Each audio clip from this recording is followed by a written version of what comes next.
Hello everyone, কেনেকৈ আছে আপোনালোকে আপোনালোকৰ পৰীক্ষাৰ প্ৰস্তুতি কেনেকৈ চলি আছে আশা কৰিছো সবৰে পৰীক্ষাৰ প্ৰস্তুতি ভালে চলি আছে আমি সদায় এনেকৈ ভিডিও দি আছো আৰু সদায় আপোনালোকে আমাক বহুত মৰম দি আছে বহুত আমাক ভাল পাই আছে ঠিক আছে আমি কি কৰি আছো আপোনালোকৰ কাৰণে সদায় প্ৰশ্ন লৈ আছো সদায় প্ৰশ্নবোৰ সমাধান কৰি আছো যেটো মই আশা কৰো যে এইবোৰৰ পৰা আপোনালোকৰ বহুত বেছি সুবিধা হৈছে ঠিক আছে কিন্তু কথাটো হল অহা 12 তাৰিখে মানে পৰহি যেটো পৰহি পৰীক্ষা হ'ব আমাৰ ডিএমই যেটো পৰীক্ষা হ'ব গৈছে তাৰ আমি কি কৰিলো previous year question খিনি আমি সমাধান কৰিবলৈ আহিলো ঠিক আছে previous year question খিনি আপোনালোকে চাব কেনেদৰে সমাধান কৰিব লাগিব ঠিক আছে ইয়াতে ধুনিয়াকে ডিটেইলছত বুজাই দিয়া হ'ব আপোনালোকে ভিডিওটো হেহলৈকে চাব আৰু পাৰিলে যদি আপোনালোকৰ সময়টো অলপ মানে কম আছে ব্লেক বস্তু প্ৰিপাৰেচন কৰিব আছে তেনেহলে নিশ্চয় আপোনালোকে এটা কাম কৰিব কি কৰিব আপোনালোকে ভিডিওটো 1.25x ত চলাই দিব একো আপত্তি নাই আপোনালোকে বুজি পাব ঠিক আছে মই ধুনিয়াকে লাহে বুজাই দিম ইয়াতে আপোনালোকে চাব ঠিক আছে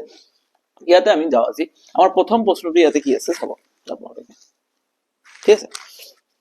প্ৰথম প্ৰশ্নটো আমাৰ ইয়াতে কি আছে কি কৈছে ইয়াতে if a minus b equal to 5 and a square plus b square equals to 41 then the value of a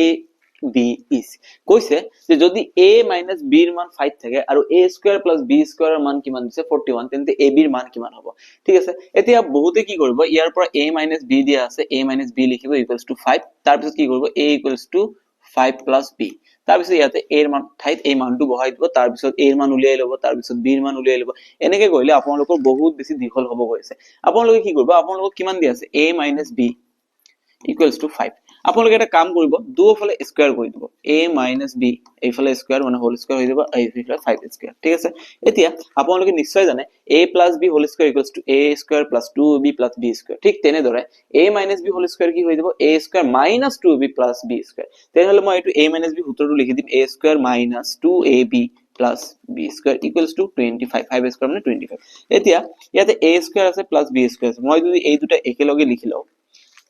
a plus b square minus 2ab equals to কিমান হ'ব নিশ্চয় 25 এতে a square plus b square মান কিমান দিছে 41 মই এইখিনি ঠাইত মই 41 নিশ্চয় পুট কৰিব পাৰিম equals to 2ab ঠিক আছে এতিয়া কি কৰিব আপোনালোকে 41 টো এইফালে যাব আৰু 2a minus 2ab এইফালে যাব মই minus 2ab এইফালে ৰাখিছো এতিয়া 41 গৈ এইফালে মাইনাস হ'ব 25 minus 41 25 ৰ পৰা 41 মাইনাস কৰি কিমান থাকিব 16 থাকিব তেনেহলে আপোনালোকে কি হ'ব 16 কিন্তু ইয়াতে 41 ৰ আগত মাইনাস ডাঙৰটোৰ আগত মাইনাস ইয়াতে মাইনাস আৰু মাইনাস কাট খাব দুই এইফালে পূৰণ হৈ আছে সেইফালে গলে কি হ'ব হৰণ তাৰ মানে হৰণ মানে 16/2 হলে 8 তাৰ মানে দুই সেইফালে গল আলটিমেটলি কাৰ ৰিজাল্ট থাকিল ab equals to 8 বুলি থাকিল আমাৰ option number D is the correct answer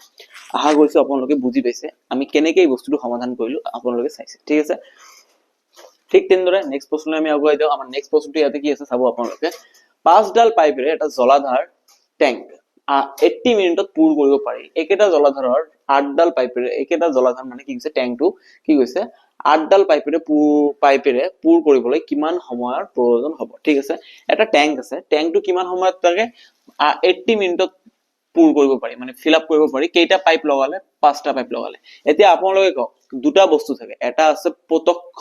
সমানুপাতিক আৰু এটা থাকে পৰোক্ষ সমানুপাতিক এইটো পৰোক্ষ নে প্ৰত্যক্ষ কিয়নো এতিয়া যদি আপোনালোকে চাব এতিয়া যদি পাইপ মই পাঁচটাৰ পৰা বঢ়াই দিও টাইমটো কম লাগিব মানে পাইপ বাঢ়িব টাইম কম লাগিব আৰু যেতিয়া পাইপ কমিব টাইম বাঢ়িব ঠিক ইয়াতে কি কৈছে ঠিক এনে ধৰণৰ প্ৰশ্নবোৰ আমি কি এনেকৈ কৰিম ইয়াতে 5 * 80 কৰি দিম ঠিক আছে 5 * 80 মিনিট ঠিক আছে ইকুৱেলস টু ইয়াতে 5 পাইপ এটো ওয়াৰ্কাৰ বুলি ধৰিম আৰু এটো টাইম বুলি ধৰিম ওয়াৰ্কাৰ কেইটা পাঁচটা টাইম লাগিছে কিমান 80 মিনিট ঠিক তেনেদৰে এইফালে ওয়াৰ্কাৰ কেইটা আহিছে এবাৰ 8টা কিন্তু টাইম কেইটা লাগিব আমি নাজানো আমি x বুলি ধৰি লৈছো ঠিক আছে x এইফালে 8 পূৰণ হৈ আছে এইফালে আহিলে কি হ'ব হৰণ ঠিক আছে তলত আহিব 8 ঠিক আছে ইয়াতে x থাকিব এতিয়া 8 দি আমি 80 কাটিলে কিমান হ'ব 10 10 * 5 কিমান হ'ব x ৰ মান 50 option number C is the correct answer x ৰ মান কিমান থাকিব 50 থাকিব ঠিক আছে এনেকা ধৰণৰ যেটো আপোনালোকে দুটা বস্তু মনত ৰাখিব এটা হ'ব প্ৰত্যক্ষ সমানুপাতিক আৰু এটা হ'ব পৰোক্ষ সমানুপাতিক পৰোক্ষ সমানুপাতিক থাকিলে মান দুটা পূৰণ কৰিব লাগে আৰু যদি প্ৰত্যক্ষ সমানুপাতিক থাকে তেনেহলে আমি কি কৰিব লাগে হৰণ কৰিব লাগে ঠিক আছে এটো আপোনালোকে মনত ৰাখিব আপোনালোকে চাব লাগিব যে এটো প্ৰত্যক্ষ নে পৰোক্ষ প্ৰত্যক্ষ কোনটো কোৱা হ'ব যেটো মানে এটা বাঢ়িলে আনটো বাঢ়ি যায় এটা কমিলে আনটো কমি যায় আৰু পৰোক্ষ কোনটো হ'ব মানে এটা বাঢ়িলে আনটো কমি যাব আৰু এটা কমিলে আনটো বাঢ়ি যাব ঠিক আছে নেক্সট প্ৰশ্নলৈ আপোনালোকে আগুৱাই আহক চাওক ইয়াতে কি দিয়া আছে আপোনালোকে ভালদৰে চাব 54 ডিগ্ৰী কোণক ৰেডিয়ানত প্ৰকাশ কৰিলে ইয়াৰ মান কিমান হ'ব ঠিক আছে আপোনালোকে এটা কথা মন ৰাখিব ৰেডিয়ানক যেটো আমি পাইৰে বুজাও ঠিক আছে পাই ইকুৱেলছ টু 180 ডিগ্ৰী তাৰ মানে এইটো মই ওলটাই লিখি দিম ইয়াতে 180 ডিগ্ৰী মানে 1 ৰেডিয়ান মানে পাই ঠিক আছে 360 মানে 360 এটা কমপ্লিট সাৰ্কেল মানে 360 আৰু এটা কমপ্লিট সাৰ্কেলক 2 ৰেডিয়ান বুলি কোৱা হয় তাৰ মানে 2 পাই বুলি কোৱা হয় ঠিক আছে আৰু 360 মানে কিমান হৈ যাব 2 পাই তেনেহলে 180 কিমান হ'ব পাই এটো আমি ৰাখি দিলো এতিয়া থাকিব দিও এতিয়া কি মানে 54 যদি 180 পাইৰ সমান হয় 1 কাৰ সমান হ'ব পাই বাই 180 এতিয়া 54 কিমান হ'ব 54 পাই বাই 180 into 54 ঠিক আছে ইয়াতে এইটো যদি 18 দি কাটো মই কিমান হ'ব 3 3 8 গুণ 3 18 গুণ 54 আৰু ইয়াক যদি 18 দি কাটো মই কিমান হ'ব 10 ঠিক আছে তাৰ মানে आंसर কিমান থাকিব 3 into pi 3 pi divided by 10 ঠিক আছে 3 pi divided by 10 option number B is the correct answer আশা কৰিছো আপোনালোকে বুজি পাইছে এইটো কথা আপোনালোকে ডাইৰেক্টলি মনত ৰাখিব 1 ৰেডিয়ান বুলি ক'লে কিমান বুজাব আপোনালোকৰ 1 ৰেডিয়ান বুলি ক'লে 180 ডিগ্ৰী বুজাব আৰু 2 ৰেডিয়ান বুলি ক'লে 360 ডিগ্ৰী বুজাব নেক্সট প্ৰশ্নলৈ আগৈ আহক আপোনালোকে ইয়াতে কি দিয়া আছে ধুনিয়া প্ৰশ্ন সিম্পল প্ৰশ্ন থাকে ডিএমইত ইমান এটা টাফ প্ৰশ্ন নাথাকে আপোনালোকৰ জাস্ট ডিএমইত এটা বস্তুই আপোনালোকক চেক কৰিব যে আপোনালোকৰ ম্যাথমেটিক্সৰ ওপৰত কনসেপ্ট আছে নে কনসেপ্টটো আপোনালোকক চেক কৰিব আদাৰৱাইজ আপোনালোক একো চেক নকৰে ইয়াতে চাব ইয়াতে কি দিয়া আছে 2.5 in divided by 50 এতৰ দশমিকত প্ৰকাশ মান হৈছে ইয়াক যদি মই দশমিকত লব যাও কেনেকৈ লম ঠিক আছে আমি জানো দশমিকত কোনো এটা বস্তু লবলৈ হলে তলত যদি 100 থাকে তেতিয়া বস্তুটো আমাৰ কাৰণে বহুত বেছি সুবিধা হৈ যায় কাৰণ 100 মানে 100 বুলি নহয় মই কৈছো 110,000 এনেকা ধৰণৰ বস্তু থাকিলে আমাৰ কাৰণে বহুত বেছি সুবিধা হৈ যায় কাৰণ যিমান শূন্য তলত থাকিব সেই হিচাপমতে আমি দশমিক এটা দিব পাৰো ইয়াতে কি আছে 50 তাৰ মানে অলপমান ঝামেলা কৰি আছে আমাৰ 50 থাকিলে তো আমি দিব নোৱাৰিম আমাৰ কি থাকিব লাগিব 10 নহলে 100 নহলে 1000 যিমানটা শূন্য থাকিব সেই মতে আমি পইণ্টটো বহাব পাৰি ইয়াতে এতিয়া কি হ'ব আমি মই যদি ইয়াতে তলত এটা 2 পূৰণ কৰি দিও ঠিক ওপৰতো যদি এটা 2 পূৰণ কৰি দিও একো আপত্তি নাই 2 2 কাটি যাব 2.5 বাই 50 এ থাকিব একো আপত্তি নাই এতিয়া আপোনালোকে নিজে চাব 50 into 2 কিমান হৈ যাব 100 আৰু 2.5 into 2 2 টকা 50 পইচা 2 টকা 50 পইচা কিমান টকা হ'ব 5 টকা তাৰ মানে 2.5 into 2 ওপৰত হ'ব 5 এতিয়া তলত কেইটা শূন্য আছে দুটা তাৰ মানে 2 ঘৰ পিছত দশমিক হ'ব এটা শূন্য দি মই এটা দশমিক 0.05 তাৰ মানে ইয়াৰ মানটো কিমান হ'ব 0.05 আশা কৰিছো আপোনালোকে বুজি পাইছে নেক্সট প্ৰশ্নলৈ আমি লাহেকে আগুৱাই যাও আমালোকৰ নেক্সট প্ৰশ্ন ইয়াতে কি আছে চাব আপোনালোকে কোনো এক সংখ্যা 20% 25% আৰু 25% ৰ 50% ৰ মান 21 সংখ্যাটো হ'ল ধৰি লৈছো সংখ্যাটো আমাৰ x এতিয়া ইয়াতে কি আছে 20% ৰ 25% ৰ 50% ৰ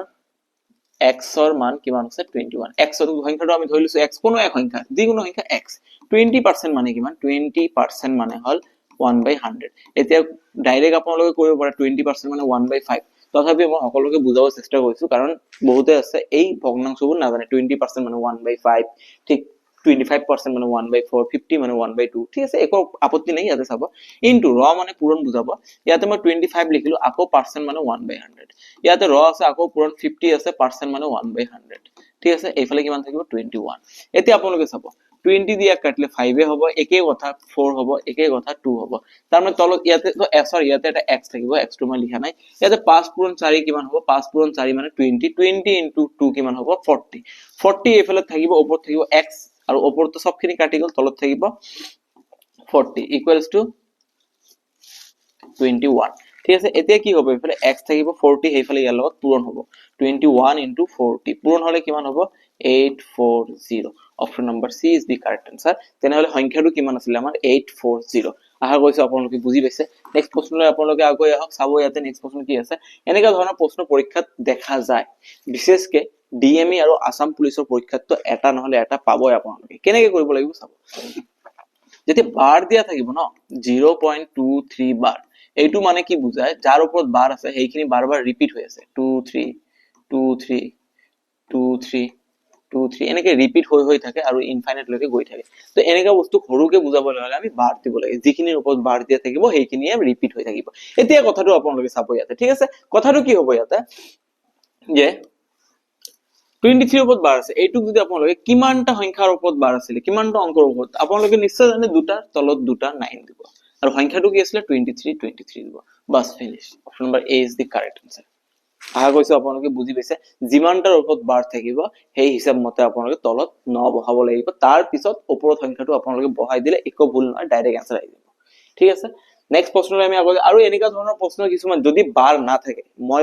ধৰি লৈছো পইণ্টৰ পিছত 1 2 3 আছে 2 3 ৰ ওপৰত বাৰ আছে 1 ৰ ওপৰত বাৰ নাই তেনেহলে 1 ৰ কাৰণে তলত এটা কি আনিব লাগিব শূন্য এটা আনিব লাগিব ঠিক আছে এতিয়া আপোনালোকে নেক্সট প্ৰশ্নলৈ আগুৱাই যাব চাব ইয়াতে কি আছে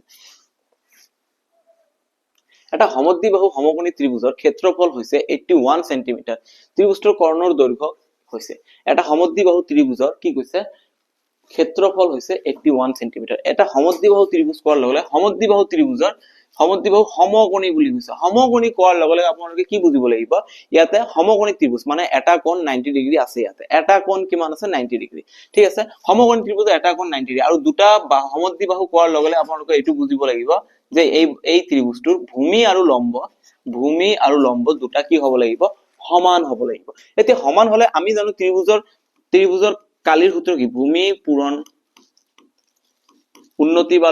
লম্বক আমি উন্নতিও ক'ব পাৰি বা উচ্চতাও ক'ব পাৰি ঠিক আছে এইটো কালি কিমান বুলি কৈছে আমাক 81 বুলি কৈছে মই ইয়াতে 81 ধৰিছো ঠিক আছে এতিয়া কি কৈছে যে বাহু দুটা সমান তাৰ মানে ভূমি আৰু উন্নতি সমান তাৰ মানে মই ইয়াৰ পৰা কি লিখিব পাৰো মই ইয়াৰ পৰা এটো লিখিব পাৰো নে নহয় দুই এফালে হৰণ হৈছে এইফালে গলে কি হ'ব পূৰণ ভূমি পূৰণ উন্নতি এতিয়া ভূমিৰ মান যদি x হয় উন্নতিৰ মান যদি x হয় কাৰণ কিয় x হ'ব আপোনালোকে কওকচোন ভূমি আৰু উন্নতি সমান তাৰ মানে এটো যদি 10 সেন্টিমিটাৰ হয় এটো 10 সেন্টিমিটাৰ হ'ব লাগিব এতিয়া x * x কিমান হ'ব ইয়াতে হ'ব x স্কয়াৰ তলত দুই এফালে হৰণ হৈ আছে এইফালে গলে কি হ'ব পূৰণ 2 * 81 কিমান হৈ যাব 2 * 81 এটো হৈ যাব আমাৰ 162 ঠিক আছে এতিয়া 162 x স্কয়াৰৰ মান কিমান আহিছে x স্কয়াৰৰ মান 2 * 81 আহিছে মই 162 নি লিখো x স্কয়াৰ টু হেফালে গলে কি হৈ যাব ৰুট হৈ যাব নিশ্চয় ৰুট হৈ যাব ৰুট 2 * 81 81 ক ৰুট কৰিলে কিমান হয় আপোনালোকে নিশ্চয় জানে 81 ক ৰুট কৰিলে আহে 9 আৰু ৰুট টু এটা এক্সট্ৰাকে থাকি যাব তাৰ মানে প্ৰতিটো বাহুৰ মান কিমান এইটোৰ মান হ'ব ৰুট 9 ৰুট 2 আৰু এই বাহুটোৰ মান কিমান হ'ব 9 ৰুট 2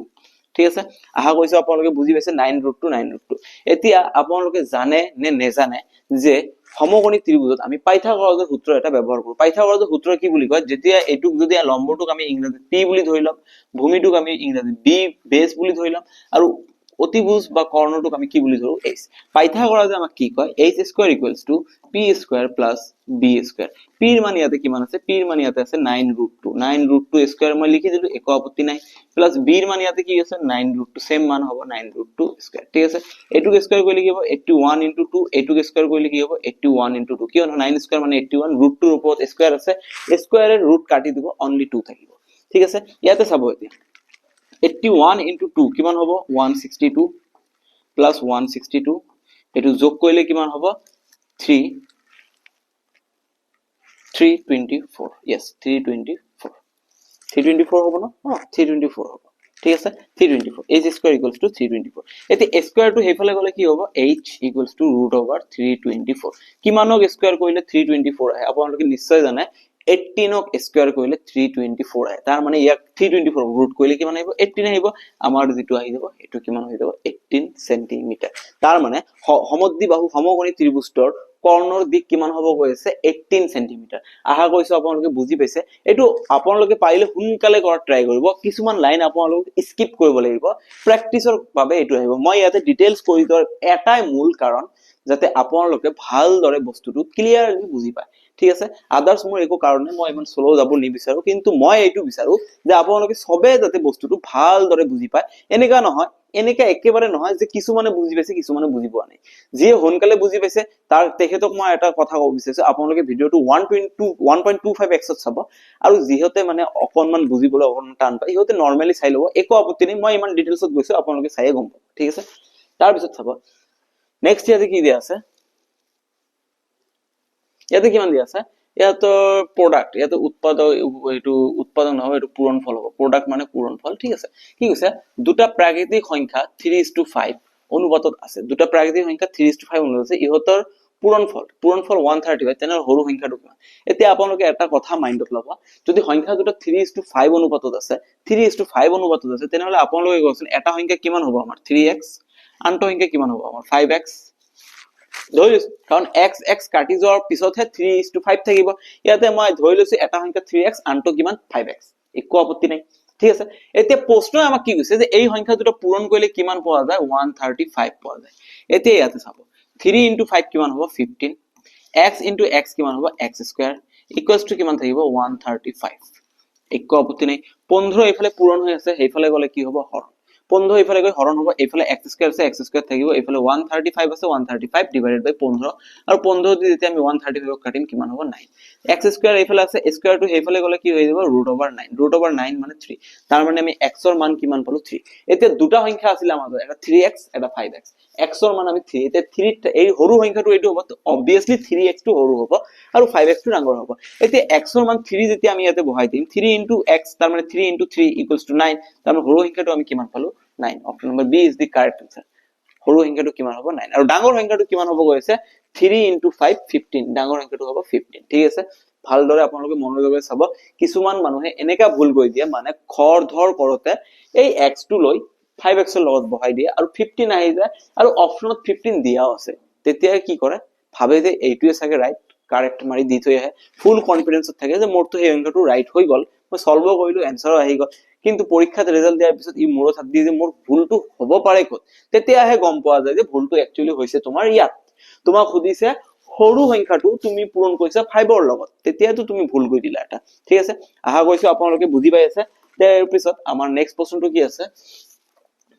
এটা কোশ্চেন মই স্কিপ কৰি দিলো এই কোশ্চেনটো ভুল আছে ইয়াতে চাবা কোন এটা কাম 6 জন মানুহে কিমান দিনত কৰে 15 দিনত কৰে 6 জন মানুহে কিমান দিনত কৰে 15 দিন এতিয়া মই ধৰিছো 6 জন মানুহে যদি 15 দিনত কৰে অকনমান আগতে মই পাইপ আৰু টেংকিৰ প্ৰশ্নটো কৰিলো তাতে মই কি কৈছিলো পৰক্ষ এতিয়া আপোনালোকে এইটো এটা পৰক্ষৰ প্ৰশ্নৰ উদাহৰণ কিয় উদাহৰণ কাৰণ চাব আপুনি যদি কোন এটা কামত লেবাৰ বঢ়াই দিয়ে টাইম কম লাগিব কিন্তু যদি লেবাৰ কমাই দিয়ে টাইম বেছি লাগিব ঠিক তেনেকে 6 জন মানুহে এটা কাম কিমান দিনত সম্পূৰ্ণ কৰিছে 15 দিন মই কি ধৰিছো এটা কামটো কিমান ডাঙৰ আছিল হেতু তো মই না জানো এটা কামটো কিমান ডাঙৰ আছে হেতু জানিবলৈ হলে মোক কিমান কৰিব লাগিব 6 * 15 আৰু 6 * 15 কৰিলে কিমান হ'ব 90 মই ধৰি লৈছো কামটো আছিল 90 কামটো কিমান আছিল 90 আছিল ঠিক আছে 6 * মানে ওয়ার্কার লগত টাইম পূৰণ কৰিলে কামটো আহি গল মোৰ কিমান মই ধৰিছো কামটো 90 আছিল ঠিক আছে এতিয়া কৈছে আৰম্ভ কৰাৰ 10 দিনৰ পিছত 4 জন মানুহ এড হৈছে 10 দিন লৈকে তাৰ মানে 10 দিন লৈকে কিমান জন মানুহে কাম কৰিলে কামটো কিমান জন মানুহে কৰে 6 জন আৰম্ভ কৰাৰ 10 দিন কাম কৰিছে তাৰ মানে 6 জন মানুহে 15 দিনত 90 কাম কৰে তেনে 10 দিনত কিমান কৰিব 10 দিনত 60 কাম কৰিব টোটাল কাম 90 কৰিছে 60 বাকি পেন্ডিং কিমান থাকিব 30 একো আপত্তি আছে আপোনাৰ একো আপত্তি থাকিব নালাগে তাৰ পিছত এতিয়া বাকি কাম কিমান আছে 60 এতিয়া আপোনালোকে ইয়াতে মোক এটা কথা ক'ব 6 জন মানুহ কাম কৰিলে 4 জন মানুহ আকৌ যোগ দিয়ে এতিয়া 6 জন মানুহৰ লগত যদি 4 জন মানুহ আকৌ যোগ দিয়ে মানুহ কিমান হৈ যাব 10 জন কাম কিমান পেন্ডিং আছে 30 টা 10 জন মানুহে 30 টা কাম কিমান দিনত কৰিব 30/10 কাটিলে কিমান হ'ব 3 তাৰ মানে বাকিখিনি কাম কিমান দিনত সম্পূৰ্ণ কৰিব 3 দিনত সম্পূৰ্ণ কৰিব option number B is the correct answer আহা কৈছে আপোনালোকে বুজি পাইছে কেনেকৈ কৰিব লাগিব এটো মুঠ কাম কেনেকৈ ওলাব লাগিব ঠিক আছে নেক্সট প্ৰশ্নলৈ আমি যাও আমাৰ ইয়াতে নেক্সট প্ৰশ্নটো কি দিয়া আছে আপোনালোকে চাব ইয়াতে নেক্সট প্ৰশ্নটো ইয়াতে আছে যদি a * b মান দিয়া আছে 2:3 আৰু b * c মান দিয়া আছে 4:5 তেন্তে c * a এর মান কিমান হ'ব ইয়াতে চাব আপোনালোকে কি কৈছে a * b = 2:3 একো আপত্তি নাই আৰু কৈছে b * c = 4:5 এতিয়া আমি যদি ইয়াৰ পৰা a এৰ মান 2 বুলি উঠাই লও আৰু c এর মান 5 বুলি উঠাই লও তেনে হলে কি হ'ব তেনে হলে কি হ'ব 2 ডাইরেক্ট c * দিছে তেনে c * a কিমান হ'ব 5:2 বাট এটো টোটালি ৰং বহুত আছে নেকি কৰিব এটো টোটালি ৰং কিয়নো আমি এই দুটাৰ পৰা মানটো আমি ডাইৰেক্ট উঠাব নোৱাৰি কিয়নো ইয়াতে b কমন আছে আপোনালোকে চাব ইয়াতে b কমন আছে ইয়াতে b কমন আছে কিন্তু কমন থকা বস্তুটো দুটা অনুপাত সেম নাই তেতিয়া হলে আমাৰ কি কৰিব লাগিব আগত আমি কমন থকা বস্তুটোৰ ভ্যালু দুটাতে সেম বনাই লব লাগিব তাৰ পিছতহে আমি মানটো ধৰিব পাৰিম আদাৰৱাইজ আমি ধৰিব নোৱাৰিম ম্যাথমেটিক্সে এইটো আমাক পাৰমিশন কেতিয়াও নিদিয়ে এতিয়া আমি কি কৰিম ম্যাথমেটিক্সৰ পাৰমিশন অনুসৰি আমি কি কৰিম তলত থকা b ৰ মান যেটো আছে 4 হেতুক আমি ওপৰত পূৰণ কৰিম আৰু ওপৰত থকা b ৰ মান কিমান আছে 3 হেতুক আমি তলত পূৰণ কৰিম এতিয়া পূৰণ মানে অকল b ৰ লগতে পূৰণ হ'ব এই 4 2 ৰ লগত পূৰণ হলে কিমান হয় 4 2 * 8 অনুপাত 4 3 ৰ লগত পূৰণ হলে 4 3 * 12 ইয়াতে 3 4 ৰ লগত পূৰণ হ'ব 4 3 * 12 অনুপাত 3 5 ৰ লগত পূৰণ হলে 5 ৰ লগত পূৰণ হলে 3 5 * 15 এতিয়া চাওকচোন আপুনি ওপৰত b ৰ মান 12 তলৰ b ৰ মান 12 এতিয়া আমি এই অনুপাত দুটা আমি কম্বাইন কৰিব পাৰিম নে নোৱাৰিম নিশ্চয় পাৰিম ওপৰত a ৰ মান আছে 18 b ৰ মান দুটাতে সেম আছে আমি 12 বুলি ধৰি লৈছো আৰু c ৰ মান তলত কিমান আছে 15 ঠিক আছে তাৰ মানে ইয়াৰ পৰা গম পালো c 15 a 8 এতিয়া C/A কিমান হ'ব C এর মান 15 A এর মান 8 15:8 option number D is the correct answer আশা কৰিছো আপোনালোকে বুজি পাইছে এনেকে ডিটেইলছত মই যেতিয়া কৈ আছো আপোনালোকে ভালদৰে বুজা ট্ৰাই কৰিব বিকজ এনেকা নহয় যেতে আপুনি এবাৰ ভিডিওটো চোৱাৰ পিছত আকৌ ভিডিওটো চাব লাগিব ঠিক আছে এনেকা নহয় আপোনালোকে চাই থাকিব তাৰ পিছত প্ৰশ্নটো কি কৈছে প্ৰতি বছৰে এখন জনসংখ্যা 10% যদি বৰ্তমান জনসংখ্যা 20% তেনে অহা বছৰত কিমান হ'ব ডাইৰেক্ট সিম্পল কথা 10% বৃদ্ধি হয় তো 10% মানে ফ্র্যাকশনত লব গলে কিমান হ'ব 10% মানে 10/100 কাটি দিলে কিমান হ'ব 1/10 তাৰ মানে আগত যদি 10টা আছিল এতিয়া এটা বৃদ্ধি হৈছে বৃদ্ধি হোৱাৰ পিছত কিমান হ'ব 11টা আগত 10টা আছিল এটা বৃদ্ধি হলে কিমান হ'ব 11টা কিন্তু প্ৰশ্ন মতে এই 10 টো কাৰ সমান 10 টো হৈ গৈছে আমাৰ 20,000 এর সমান ঠিক আছে তেনেহলে 11 কিমান কার সমান হ'ব 20,000 ডিভাইডেড বাই 8 এই মানটো তলত আহিব আৰু সাইডত 11 পূৰণ হ'ব 0 আৰু 0 কাটি দিয়ে 2000 2 পূৰণ 22 কিমান হ'ব 2 পূৰণ 11 22 হ'ব 22000 জনসংখ্যা হৈ যাব option number C A is the correct answer next তাৰ পিছত আপোনালোকে চাব ইয়াতে কি দিয়া আছে মই এবাৰ চেক কৰি লিছো মাইকটো ঠিক আছে নে নাই আচ্ছা ঠিক আছে তাৰ পিছত ইয়াতে চাব আপোনালোকে কি দিছে এখন নগৰৰ জনসংখ্যা প্ৰতি বছৰে 10% বৃদ্ধি পায় লাস্ট কোশ্চেনত মই কলো কিন্তু 10% বৃদ্ধি পোৱা মানে কি 10% বৃদ্ধি পোৱা মানে ইয়াৰ ভগ্নাংশটো কিমান হ'ব 1 ভগ্নাংশ ললে 1/10 কিন্তু 10% বৃদ্ধি মানে 10 জন আছিল এজন বৃদ্ধি পাইছে তাৰ মানে কিমান হ'ব 11 জন কিন্তু কিমান বছৰৰ কথা হৈছে 3 বছৰ তাৰ মানে প্ৰতি বছৰে 10% ইনক্ৰিজ হৈ আছে তাৰ মানে এই বস্তুটো কেইবাৰ পূৰণ হ'ব 11 তিনিবাৰ পূৰণ হ'ব 3 বছৰৰ কথা হৈছে তিনিবাৰ পূৰণ হ'ব ঠিক আছে এইটো পূৰণ কৰিলে কিমান হ'ব তলত হ'ব 10 তিনিবাৰ পূৰণ কৰিলে 1000 11 তিনিবাৰ পূৰণ কৰিলে হ'ব 1331 তাৰ মানে 1000 জন ক্যান্ডিডেট আছিল 3 বছৰ পিছত কিমান হৈছে 13 আৰু 1000 বুলি প্ৰশ্নতে আমাক ডাইৰেক্ট কৈ দিছে তাৰ মানে 1000 ৰ সমান হৈ আছে ঠিক আছে তেনে 1331 কৰিব তাৰ মানে 3 বছৰ পিছত ক্যান্ডিডেট হ'ব আমাৰ 1331 option number D is the correct answer আশা কৰিছো আপোনালোকে বুজি পাইছে যিমান বছৰৰ কথা কব আপোনালোকক সেই অনুপাতটো এই ভগ্নাংশটো হিমান বাৰে পূৰণ কৰিব লাগিব আৰু পূৰণ কৰিলে আপোনালোকৰ হাতত উত্তৰটো আহি যাব আশা কৰিছো আপোনালোকে বুজি পাইছে নেক্সট প্ৰশ্নলৈ আমি যাও আমাৰ নেক্সট প্ৰশ্ন আজিৰ কাৰণে এইখিনি ওয়াও আমি ধুনিয়াকে বহুতখিনি প্ৰশ্ন সমাধান কৰি দিলো আশা কৰিছো আপোনালোকে বুজি পাইছে আৰু আপোনালোকে জানে যে নতুনকে এলপি আৰু ইউপি টেট আহিছে ভিডিওটো চ্যানেলটো চাই থাকিব ইয়াতে আমি ডাইৰেক্টলি 100% একেবাৰে থ্ৰুলি ভিডিওত আমি ফোকাস কৰিব গৈ আছো এলপি এন্ড ইউপি এক্সামৰ বহুত দিন সময় আছে আপোনালোকে লাহে লাহে চাই থাকক মই কৈছো আপোনালোকৰ কাৰণে বহুত বেছি সুবিধা হ'ব গৈছে আৰু লগতে যদি আপোনালোকক পেডাগজি ভিডিও লাগে আমি পেডাগজি টিচাৰ খুজি আছো পেডাগজি টিচাৰ আমি ইনভাইট কৰি আছো আহিব যদি আমাৰ ইয়াতে পেডাগজি শিকোৱা হ'ব এটো চ্যানেলত ঠিক আছে কাৰণ মই গম পাইছো পেডাগজিত বহুত ষ্টুডেন্টে মানে বহুত বেছি কম মানে এক্সপেৰিয়েন্সে পেডাগজিতকৈ অকনমান প্ৰবলেম পায় মানে অকনমান ক্ৰিটিক্যাল সাবজেক্ট হৈ যায় এটো গম পাব নোৱাৰি যে কোনটো আনসাৰ সঁচাকে শুদ্ধ হ'ব চাৰিটা অপচন দিয়া থাকে কোনটো শুদ্ধ কোনটো ভুল ধৰিব নোৱাৰি তো পেডাগজিৰ কাৰণে আমি টিচাৰ খুজি আছো যদি আমি টিচাৰ পাই যাও তেনে পেডাগজিৰ সিৰিজ আমি ইয়াতে আৰম্ভ কৰি দিম আশা কৰিছো আপোনালোকে ভিডিওটো চাই ভাল লাগিছে চেনেলটো সাবস্ক্ৰাইব কৰিবলৈ নেপাহৰিব আপোনালোকৰ কাৰণে ইমান ধুনিয়া কন্টেন্ট লৈ আহি আছো আমি প্লিজ এটা সাবস্ক্ৰাইবটো আমিও বিচাৰো আপোনাৰ পৰা ফ্ৰী দি আছো এটকাও আপোনাৰ পৰা চাৰ্জ নকৰো আমি চাৰ্জ কৰিব নোৱাৰো আমি ইউটিউবত আপোনালোকে ইমান ধুনিয়া কন্টেন্ট ফ্ৰী পাই আছে এটা সাবস্ক্ৰাইব আমি বিচাৰো আপোনাৰ পৰা আৰু লগতে আপোনাৰ ফ্ৰেণ্ডছৰ লগত এটা শেয়াৰ বিচাৰো এটা শেয়াৰ কৰক ভাল লাগিব মোৰ মনত শান্তি লাগিব আপোনালোকে এটা শেয়াৰ আজিৰ কাৰণে এইখিনি ধন্যবাদ